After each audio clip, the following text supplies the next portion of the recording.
Good morning, everyone. Good morning. Shall we begin the session?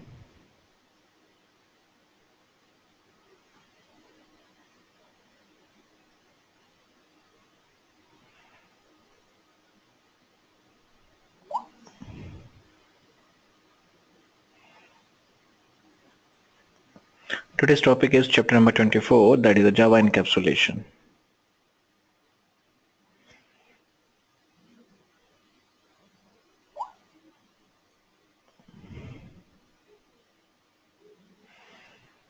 All right. When we say about the Java encapsulation, that means we are encapsulating the things, we are encapsulating the material that is available. So that is a Java encapsulation. So this is one of the four fundamental loop concept, and other three are the inheritance, polymorphism, and the abstraction. So there are other three terms, and encapsulation is the fourth one of the OOPS concept. And this is a technique of making the fields in a class private and providing access to the fields via public method. So this is a technique for making the fields in a class private and provides the access to the field. Provide the access means provide the facility to the field via the public method. And if the field is declared private, it cannot be accessed by anyone outside the class.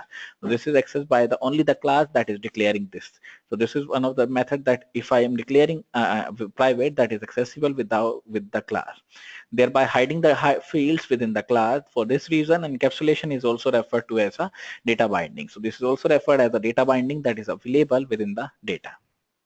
And encapsulation can be described as a protective barrier that prevents the code and data being randomly accessed by other codes that is defined outside the class. So whatever the class, whatever the code, whatever the barrier that prevents a code that is used, so that has been provided, that is being randomly accessed by other code defined outside the class. And access to the data and the code is tightly controlled by an interface. So whatever the data, whatever the control that is defined, that is entitled by an interface. And the major benefit of the encapsulation is the ability to modify our implemented code without breaking the code of the other. So without breaking the code, we are modifying. That means we are making the editing in the code. And with this feature, encapsulation gives maintainability, flexibility, extensibility to our code. So this is one of the most features that is available with encapsulation, that is a maintainability, then flexibility, then extensibility to our code. This is one of the example. This is a file name encap test.java. This is a public class encap test. This is the private string name, private string ID number, then private int a. So these are the three parts that is used with the private. So one is a string name, one is a string ID num, one is the int name, then public int get age. Get age is a function that is defined. Then there is a return age. Return age means this is the age is returning out.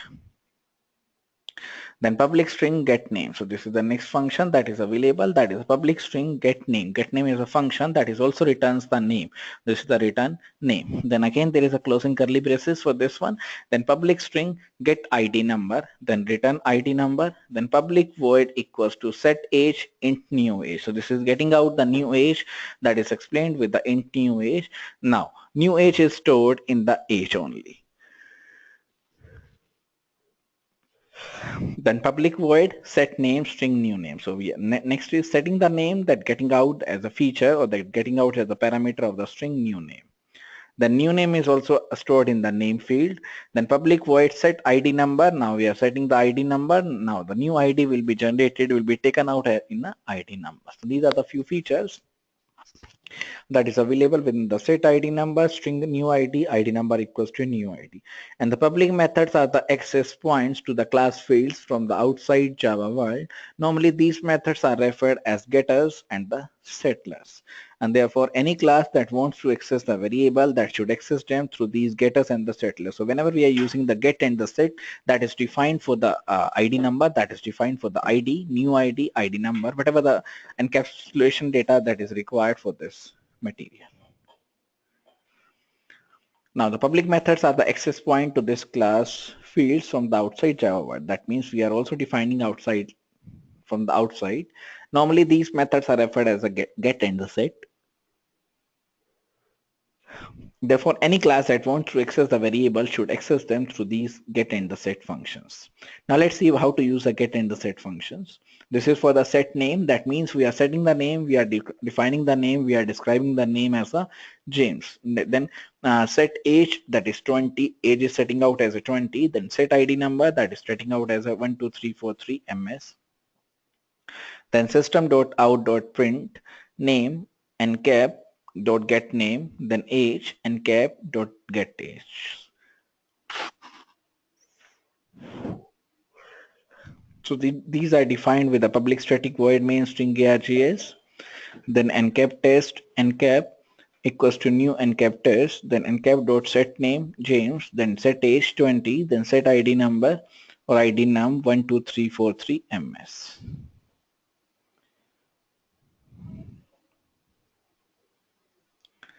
Then encap dot set age, yeah, this is setting out as a 20, then num is setting out as a, or ID num is setting out as a 12343 MS, and name is set out as a James. Then system.out.print name encap.get name, then age encap.get age. This will produce the output. First of all, there is a name that is printed as it is. Then encap.get name. What is a name? That is a James. Then again there is a age without any space because there is no ampersand that we are using. So age is merging with the James, then there is a space, then colon, then there is a space, then there is a age, that is a 20. We are not printing out the ID number.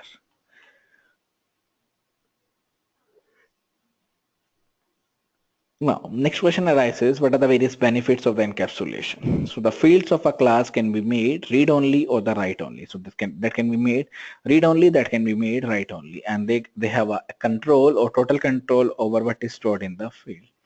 So a class can have a total control over what is stored in the fields, and the users of a class do not know how the class stores its data, but a class can change the data type of a field or the users, and the users of the class that do not need to change their code. That means if one is used to modify the code, not to change full code, but to modify the content or the modify the code that is stored with the use field that do not change with the code. The next is Java interfaces. So what is an interface? That is a collection of the abstract methods. So whenever we collect various methods, that is a various variables, that is known as the interface. And a class implements an interface, thereby providing or thereby inheriting the abstract methods of the interface. When a class implements an interface, thereby inheriting the abstract methods of the interface, then next point is that interface is not a class. That is not a class, but writing an interface is similar for writing a class, but they are, yes, there are two different concepts that is available. So one is a class describes the attribute and the behavior of an object, then interface contains behavior that a class implements. So one is a class that describes the attribute and the behavior of the object, an interface that contains the behavior that a class implements. And unless the class that implements the interface is abstract, all the methods of the interface that needs to be defined in the class. Now, an interface is similar to a class in the following ways. What are the various ways by which the class or the interface is very much similar to the class?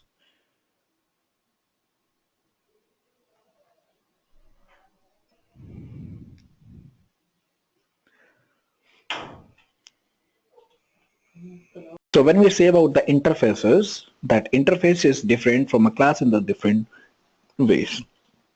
That includes you cannot instantiate an interface. That means you cannot change an interface that is available within the data.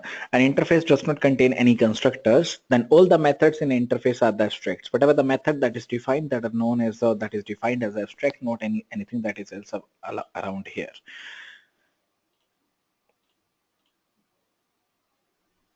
Then interface also contains the instance classes or instance field that is available. So that is available with the instance method that is used with the instance method. Then it is not extended, It is not extended by the class, it is implemented by the class. Then it can also extend the multiple interfaces, whatever the multiple interfaces that is available with this one. An interface can also extend the multiple interfaces that is available within the data, that is available within the scenarios.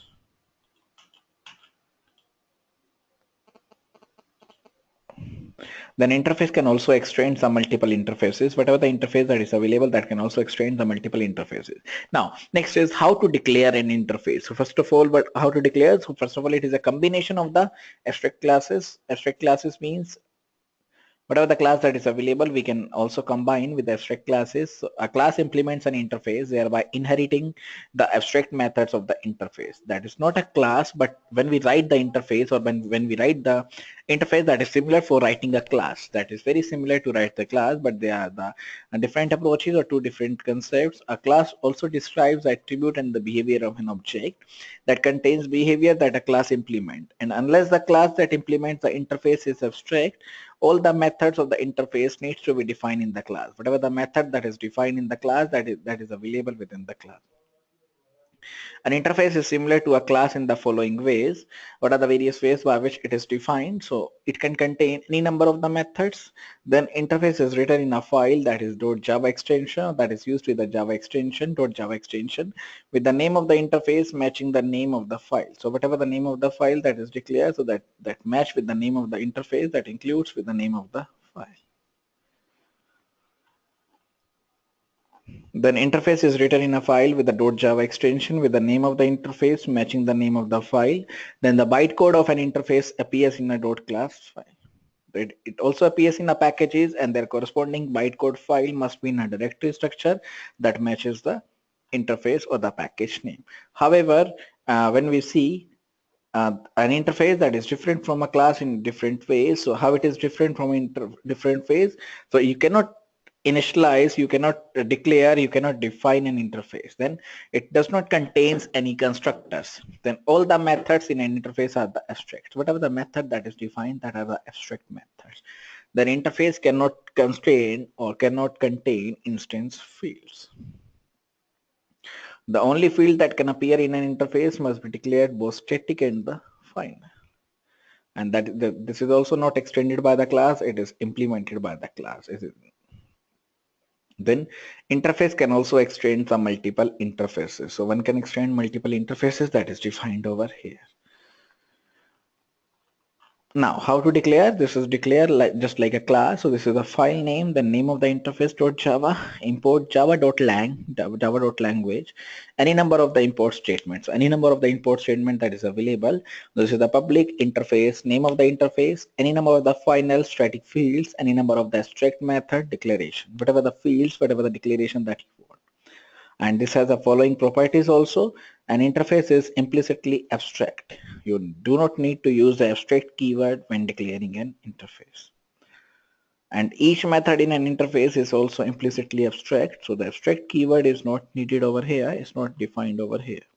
And whatever the method that is defined in an interface are implicitly public.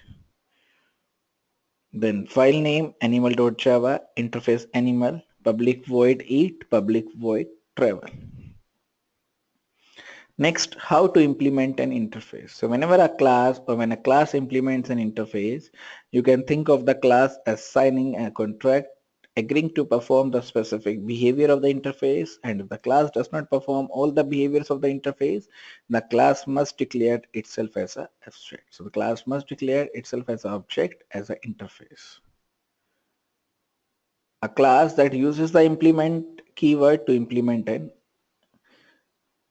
interface. So it uses the implements keyword. So it is defined with the implements keyword to implement an interface. And the implement keyword appears in the class declaration following the extends portion of the declaration. So whenever we use the implements keyword, that appears in the class declaration, that is followed with the extended portion of the declaration.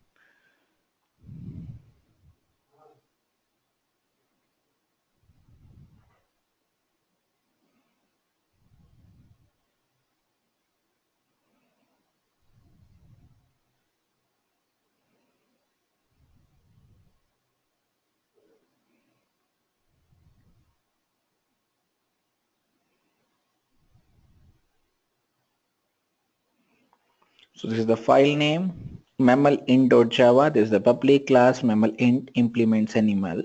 Then public void eat system.out.println mammal eats. Then public void travel system.out.println mammal travel. So this is the file name mammal_int.java. This is the public class mammal_int implements animal. Then public void eat system.out.println mammal eat. So this is a public void travel system.out.println mammal travels. Then public int no of legs return 0. So this is the no of legs, that is return 0.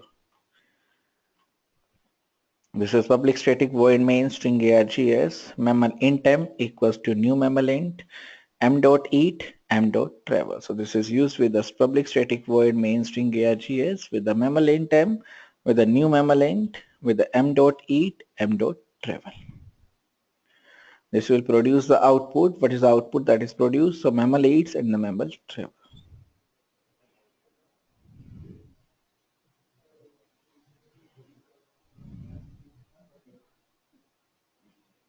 And while overriding the methods or when overriding method defined in the interfaces, there are multiple rules that is to be followed. First is checked exceptions should not be declared on the implementation method rather than the one declared by the interface method or the subclass. So whenever we are using the interface method, that is declared with the interface method or the subclasses of those that is declared by the interface method. Then signature of the interface method and the same return type or the subtype should be maintained when overrides the method. So whenever we override the concepts, whenever we override the scenario, so that is used with the return type, that is used with the subtype, that should be maintained when overriding the details. An implementation class itself can be abstract, and so if so, interface methods need to not to be implemented. So whatever the interface method that is not to be implemented, there are multiple rules. There are several rules that is to be followed. And when interface or implementation interfaces are used or multiple rules that is defined. So a class can implement more than one interface at a time. A class can extend only one class but implements many interfaces. This is one of the important points, that a class can extend only one class but implements multiple interfaces or the many interfaces. And while a class can implement more than interface at the same time, that is the same, and interface can extend another interface similar to the way a class can extend multiple classes. How to extend the interface? By using the extends keyword that is used to extend the interface, and the child interface, that is a sub interface, inherits the methods of the parent class or the parent's interface. And the following sports interface is extended by the hockey and the football interface. This is a sports.java. This is public interface sports. We are declaring the interface as the sports. Then public void set home team, then set visiting team, then football.java. This is the public interface for football extend sports. This is void home team score, visiting team sport, end of the quarter, end quarter. Then hockey.java. This is a public interface. Hockey extends the sports. So football also extends the sports. Hockey also extends the sports.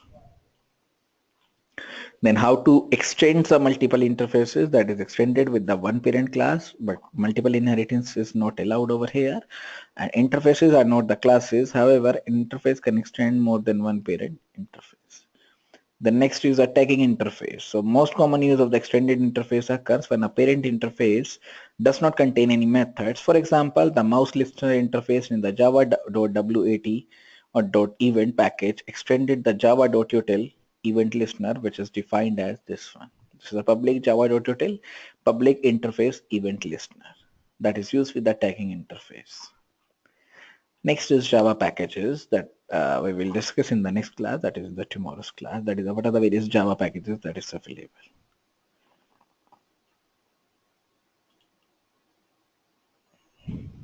So let's stop over here only, and if there is any doubts, any query regarding the assignment, anything that you want to ask, then please, yes, then please clear the doubts if you have any doubts. All right. So we will meet tomorrow with a new chapter, that is chapter number 26, Java packages. One more thing is that any doubts in the assignment part, I think we have, yes, from this, just from my side, I think each and every assignment is given to you, right? And if any assignment is pending, then please clear right now, because all the assignments are prepared.